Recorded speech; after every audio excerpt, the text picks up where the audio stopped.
paz a todos. É uma alegria estar aqui, né?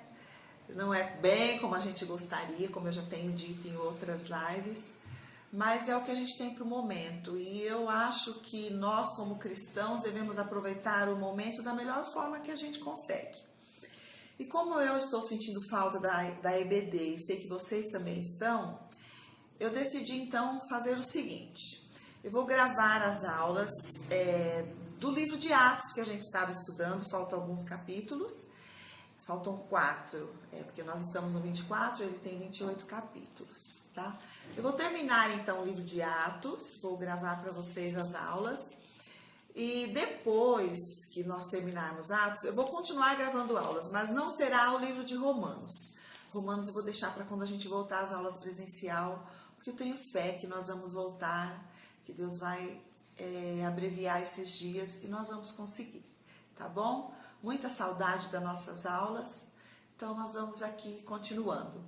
Se as irmãs estiverem bem lembradas, nós estudamos até o capítulo 23, hoje será o 24. Eu vou dar uma recordada no 23, para vocês ficarem atualizadas, tá bom? E depois nós entraremos então no capítulo 24, Atos dos Apóstolos, Escola Bíblica Dominical, Sala das Mulheres.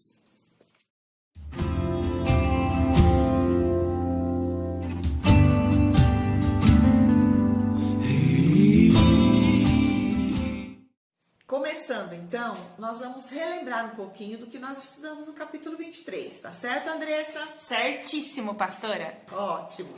Nós lembramos então que Paulo estava preso, ele foi levado diante do conselho de líderes, tá? Mas chegando lá, como ele era cidadão romano, ele não poderia ser preso e nem açoitado e muito menos morto, tá? Mas assim mesmo, a revelia, eles levaram ele e começaram então a querer ali fazer o julgamento de Paulo.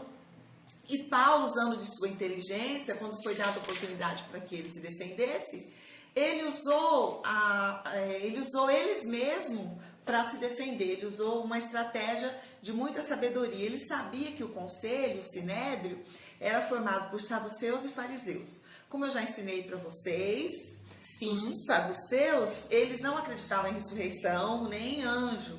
E os fariseus, sim, acreditavam em ressurreição. Paulo, então, usou isso para se defender, criou ali um conflito, uma confusão muito grande, começaram a agredir Paulo, tá? E nesse momento, nessa situação confusa, o comandante ficou preocupado, tá? E como os saduceus eram a maioria, eles começaram a espancar Paulo por conta daquilo que ele estava dizendo. O capitão ficou nervoso, ficou preocupado, porque Paulo não poderia de forma nenhuma ser morto ali. Eles não poderiam fazer isso com Paulo. Então, o que ele fez? Pegou Paulo e levou para um lugar seguro, na fortaleza, tá? Essa fortaleza, vale lembrar a vocês, que é o mesmo lugar que colocaram Jesus, tá? Ele tinha medo que matassem Paulo, porque se matassem ele ali, ele seria responsabilizado, tá? Esse comandante, então, decidiu mandar Paulo para o governador, para ser julgado lá, antes que ele fosse morto ali mesmo, tá? Então, esse aí foi o resumo do capítulo 23. Nós vamos entrar agora no capítulo 24, tá? Eu dei um título para esse capítulo 24, é Paulo perante Félix, mas eu coloquei assim: não tem suborno. Amém. Certo? Nós vamos então fazer a leitura agora do capítulo 24. Vamos lá, então. Oi, pessoal. Paz do Senhor, eu tô aqui oculta, é a Andressa da mídia. Vamos lá. Paulo é acusado diante de Félix. 5 dias depois, o sumo sacerdote Ananias foi até a Cesareia com alguns anciões e com certo orador chamado Tértulo, os quais apresentaram ao governador a sua acusação contra Paulo. Depois que Paulo foi chamado, Tértulo passou a acusá-lo, dizendo: Excelentíssimo Félix, tendo nós desfrutado de paz perene por meio do Senhor, e tendo sido feitas por seu proveniente cuidado notáveis reformas em benefício deste povo, sempre e em todos os lugares, reconhecemos isto com profunda gratidão, Entretanto, para não deter o Senhor por muito tempo, peço que, de acordo com a sua clemência, nos ouça por alguns instantes. Porque, tendo nós verificado que este homem é uma peste e promove desordens entre os judeus do mundo inteiro, sendo também o principal agitador da seita dos nazarenos, o qual também tentou profanar o templo, nós o prendemos com o intuito de julgá-lo segundo a nossa lei. Mas sobrevindo o comandante Lisias, o arrebatou das nossas mãos com grande violência, ordenando que os seus acusadores viessem à presença do Senhor. Se o interrogar, o Senhor mesmo poderá tomar conhecimento de todas as coisas de que nós o acusamos. Os judeus também concordaram na acusação, afirmando que estas coisas eram assim. Bom, aí está então o capítulo 24, tá, do livro de Atos, que a Andressa acabou de ler pra gente. Nós vimos no capítulo 23, que eu já falei alguma coisa. Paulo então estava preso em Roma, havia um plano para matá-lo, e como o plano foi descoberto, o comandante mandou ele para Cesareia, para ser julgado por Félix, tá? O capítulo 24, então, começa com o governador Félix recebendo o sumo sacerdote Ananias, junto com o seu advogado e várias acusações contra Paulo. Olha que situação Paulo se encontra, então. Ele está diante de Félix e esse sumo sacerdote, que é aquele mesmo que mandou dar um tapa na cara de Paulo no capítulo 23, vocês estão lembradas? Que ele mandou, né, dar uma bofetada no rosto de Paulo. Paulo chamou ele de parede branqueada. Foi muito engraçado isso, porque a gente fica pensando, o que será isso, né? A gente fez algumas explicações na sala, não sei se vocês estão lembradas. Mas vamos para o capítulo 24, senão eu vou ficar muito tempo no 23 e a aula fica muito grande, tá? E eles chegaram então com várias acusações. Mas o objetivo de Ananias era que Félix devolvesse Paulo de Cesareia para Jerusalém. Por quê? Porque lá em Jerusalém eles tinham muito mais poder e teriam muito mais chance de matar Paulo, porque esse era o objetivo desde o início, matar Paulo, tá? E então eles queriam que isso acontecesse, eles queriam que Félix liberasse Paulo para eles levarem ele de volta para Jerusalém, tá? O advogado, então, começou a defesa. E vocês viram aí, vocês leram o capítulo, vocês viram que ele começa elogiando Félix. Tipo assim, vamos dizer na nossa linguagem, tipo puxando a sardinha, puxando o saco mesmo, sabe? Por quê? Porque ele queria persuadir Félix a fazer o que ele queria. E como as acusações dele não eram fortes porque eram falsas, tudo que é falso, gente, é fraco. Tudo que é mentira não dá resultado positivo. Não adianta, a pessoa pode ter uma mentira muito bonita, bem elaborada, mas não vai ter sucesso, porque eu sempre gosto de dizer que a verdade não precisa de complemento, né? Mas a mentira você precisa sempre ficar pensando, o que foi que eu disse mesmo? Tá? Então, as acusações que eles tinham contra Paulo não eram acusações verdadeiras. Tá? Então, eles precisavam usar outros tipos de subterfúgios. E o que eles usaram ali foi encher a bola de Félix, para que Félix, então, liberasse Paulo. Ele queria convencer Félix com o argumento de manter a paz entre os judeus. E com sua gratidão, e também ele falou sobre a gratidão dele, né? Pelas reformas que Félix tinha feito, pelos benefícios aos judeus, esse tipo de coisa, tá? Mas tantas acusações quanto as testemunhas que eles trouxeram eram falsas.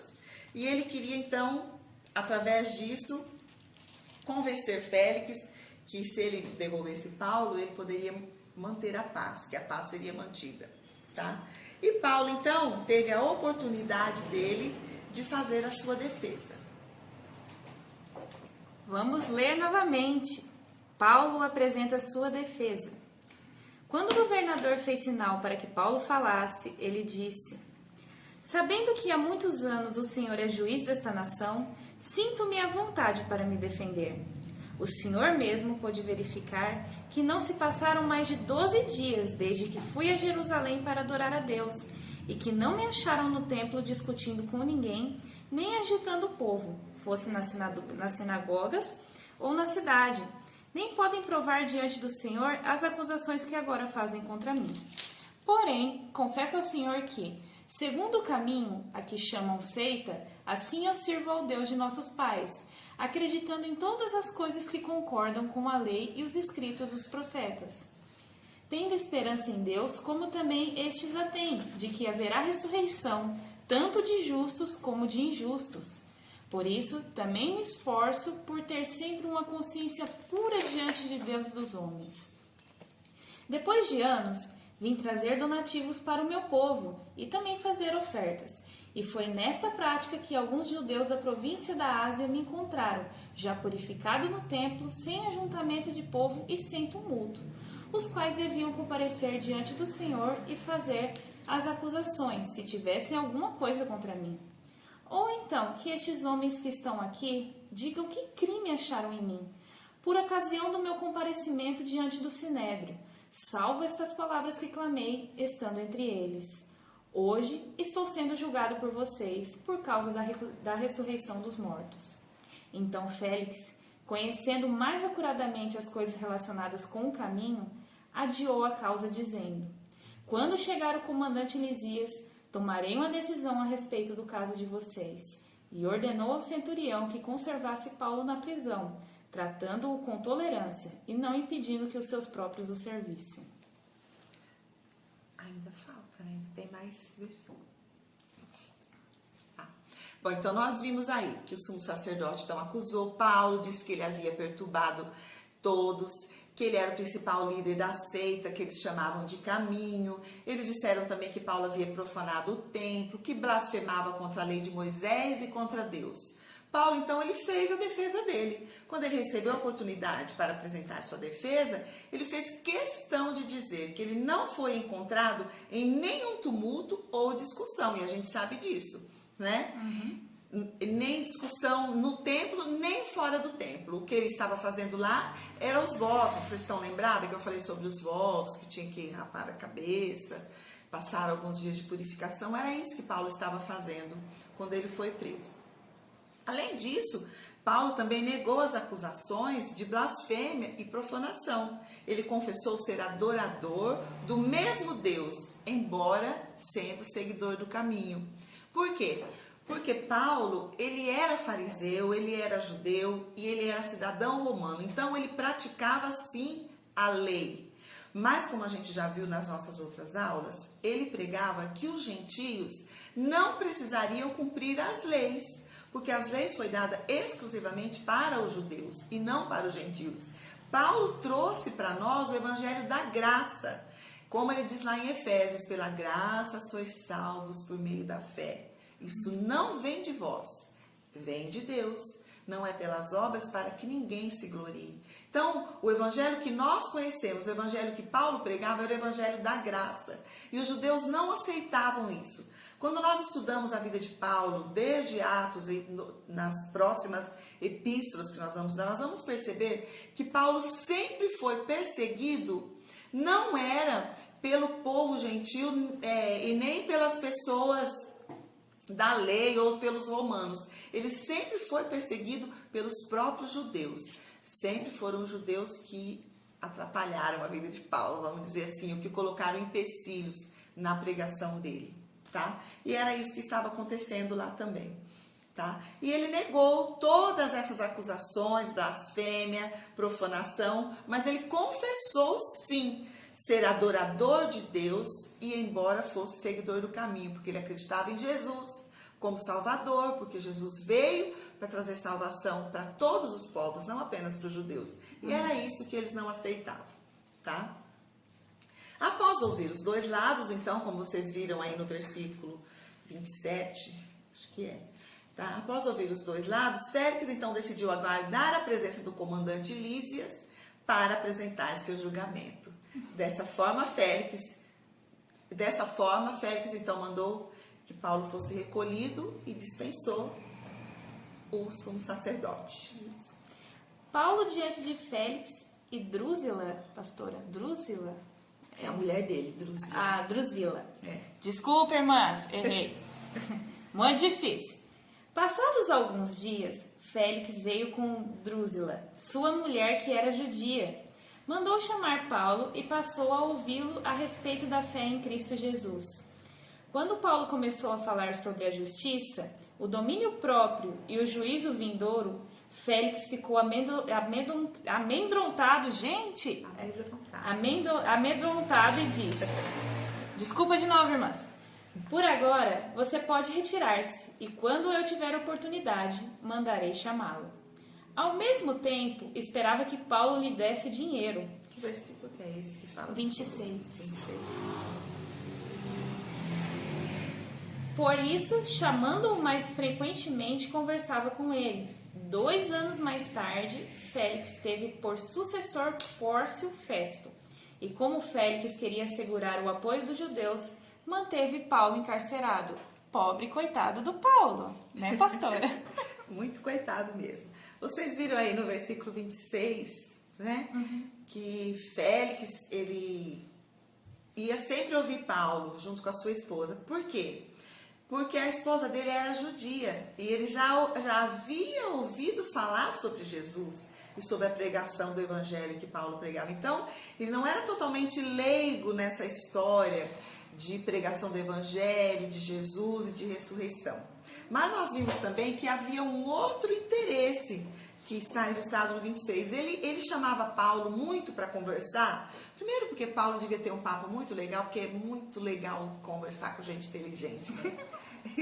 E também ele estava interessado que Paulo desse para ele algum dinheiro. Lembra que nós falamos no começo que ele havia ido para lá para levar uma oferta para as igrejas? Então ele estava interessado que Paulo desse alguma recompensa para ele soltar Paulo. Aquele velho jeitinho que brasileiro conhece bem e que não é de crente, tá? Me ajuda a te ajudar, sabe? Me dá um pouquinho aí que eu faço ajeito para você, resolvo o seu problema, tá? E isso não pega bem para cristão. O que você acha disso, Andressa? Sou crente, mas não sou besta. Concordo com a Júcia. Gente, a Júcia também está presente aqui, para honra e glória do Senhor Jesus. Né? Gente, é muito comum, né, principalmente como a pastora falou, no nosso costume brasileiro, um costume feio, achar que o dinheiro dá jeito para tudo. Paulo vem mais uma vez nos ensinar, né, de forma extraordinária, que não existe isso. Nós estamos aqui para anunciar as boas novas, independente da situação. E não existe suborno, nem dinheiro suficiente que compre as nossas almas. Amém, isso mesmo. Suborno não é uma coisa aceitável para um cristão, tá? E mesmo que às vezes pareça uma coisa boa, porque pensa bem, Paulo seria solto, poderia sair para fazer o trabalho que ele estava fazendo. Muitas vezes nós somos enganados, irmãos, a gente tem que tomar cuidado com isso, a gente é enganado, porque dá a impressão que por uma coisa boa a gente pode fazer uma coisa errada. Mas Deus, como eu sempre gosto de repetir nas nossas aulas, Deus não quebra princípios, tá? Amém. E nós não precisamos ajudar Deus. Deus tem todas as ferramentas na mão para resolver todas as situações. E Ele sabe o momento certo e o jeito certo. E o propósito dele naquele momento era manter Paulo ali mesmo, tá? Então a gente vê que Paulo não ofereceu suborno e durou algum tempo essa prisão de Paulo, que nós vamos ver. Faltam alguns versículos ainda? Não, já vai para o 25, que é o Paulo levado a Festo. Tá. Então, ela já leu todo o capítulo, eu vou só terminar as explicações então. Mas nós vimos aí que suborno não foi uma coisa que fez parte da vida de Paulo. Mais uma vez a gente pode olhar para Paulo e ter ele como um exemplo, como uma vida cristã a ser seguida. Não é à toa que ele disse: sede meus imitadores, como eu sou de Cristo, porque quem imita Paulo está imitando Jesus, porque ele foi fiel até o fim. Ele passou por muitas coisas, por muitas dificuldades, mas nós não vemos em nenhum momento Paulo perdendo a fé ou sendo tentado e caindo na tentação. A gente vê sempre ele se mantendo fiel, tá? E 2 anos então se passaram e ele continuou ali preso até que Félix foi substituído por Pórcio Festo e manteve Paulo preso apenas para agradar aos judeus. Então o objetivo deles de manter Paulo preso, apesar de verem que ele não tinha crime algum, era agradar aos judeus. Porque, como vocês sabem, os judeus viviam dominados por Roma. Né? E quanto menos confusão tivesse, quanto menos guerra tivesse, era melhor para eles. Para manter a paz, então, eles manteram Paulo preso por 2 anos. E hoje, quando eu estava pensando nisso, nesta aula, e preparando, eu lembrei que Paulo, mesmo estando preso, a gente vê no texto bíblico que eles liberaram os amigos para ir visitá-lo. E eu estudando algumas coisas, eu vi que foi nesse tempo, nesses 2 anos que Paulo ficou preso, que ele escreveu a maioria de suas cartas, que são as cartas paulinas que nós vamos estudar mais para frente. Então, às vezes, nós usamos algumas coisas que acontecem na nossa vida como desculpa para não fazer o que tem que ser feito. Paulo, mesmo preso, ele continuou pregando o evangelho, continuou cumprindo a missão dele. E eu então comecei a pensar que nós estamos em casa, né? Muitas pessoas em casa, sem poder sair, de quarentena, por essa coisa tão triste que está assolando o nosso país e assolando também o mundo. Mas nós podemos seguir o exemplo de Paulo, né? Ele mesmo escreveu em um outro texto que ele estava preso, mas o evangelho não. Isso é lindo, isso é maravilhoso. E nesse tempo, esses 2 anos que ele ficou preso, ele escreveu a maioria das cartas paulinas e são o que serve para nós hoje de norte, de direcionamento para a nossa vida cristã. Então, que nós possamos seguir o exemplo de Paulo. Estamos nessa situação, não sabemos quanto tempo vai durar. A de Paulo durou 2 anos, espero que a nossa não dure tanto tempo assim. Mas enquanto nós estivermos em casa, irmãs, vamos viver a vida cristã. Sempre é tempo da gente fazer a obra do Senhor, mandando uma mensagem, mandando um WhatsApp, usando a tecnologia, telefonando e vivendo o evangelho também dentro das nossas casas. Eu fico abismada, assustada de ver pessoas dizendo que os divórcios aumentaram, que as crises familiares aumentaram. As pessoas não se suportam. Isto não pode acontecer no lar cristão. No lar cristão tem que haver paz, harmonia e amor. E os nossos vizinhos precisam ver isso em nós. E nós estamos tendo então agora uma ótima oportunidade de evangelizar de uma outra forma, dando exemplo como que se vive e como que se comporta, né, em momentos difíceis e momentos de crise. Então não vamos nos desesperar, não vamos ser como aqueles que não têm esperança. Nós temos esperança e sabemos que nós temos um Deus que cuida de nós. Amém. Deus abençoe vocês. Até a próxima aula, capítulo 25 de Atos. Leiam antes para a gente poder meditar juntas. Um beijo, fiquem com Deus. Tchau, pessoal!